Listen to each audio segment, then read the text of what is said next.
Hello friends, good morning, happy Monday. எல்லாருக்கும் பக்ரீத் பண்டிகை தின நல்வாழ்த்துக்கள். எல்லோரும் என்ஜாய் பண்ணுங்கள். இன்றைக்கி எங்கள் வீட்டில் பிரேக்ஃபாஸ்ட் என்னன்னு பார்த்தீங்கன்னா கார அடை தோசை தான். தொட்டுக்க சாம்பார், அப்புறம் நாட்டு சக்கரை. இதுதான் எங்கள் வீட்டோட மார்னிங் பிரேக்ஃபாஸ்ட். உங்கள் வீட்டில் என்னன்னு சொல்லுங்கள். இன்றைக்கி என்ன உங்கள் வீட்டில் ஸ்பெஷல்னு சொல்லுங்கள். இந்த வீடியோ உங்களுக்கு பிடிச்சிச்சுன்னா லைக் பண்ணுங்கள், ஷேர் பண்ணுங்கள், கமெண்ட் பண்ணுங்கள். ஃபஸ்ட் டைம் இப்போ தான் பார்க்குறீங்கன்னா சப்ஸ்கிரைப் பண்ணிட்டு பாருங்கள் ஃப்ரெண்ட்ஸ். என்னோடய வீடியோஸ்லாம் நிறைய பேர் பார்க்குறீங்க, நிறைய பேர் சப்ஸ்கிரைப் பண்ணிட்டு பாருங்க. ரொம்ப தேங்க்ஸ். கொஞ்சம் சப்ஸ்கிரைப் பண்ணாமல் பார்க்குற ஃப்ரெண்ட்ஸ்லாம் கொஞ்சம் எனக்காக சப்ஸ்கிரைப் பண்ணுங்கள். Keep supporting my channel, keep வாட்சிங் மை ஃபுல் வீடியோஸ் ஃப்ரெண்ட்ஸ்.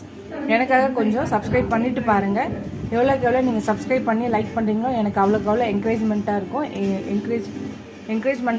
ஹெல்ப்ஃபுல்லாக இருக்கும், எனக்கு ரொம்ப சப்போர்ட்டிங்காக இருக்கும். நீங்கள் எல்லோரும் எவ்வளோக்கு எனக்கு சப்போர்ட் பண்ணுறீங்களோ அவ்வளோக்கு நான் புது ரெசிபிஸாக போடுவேன். Thank you so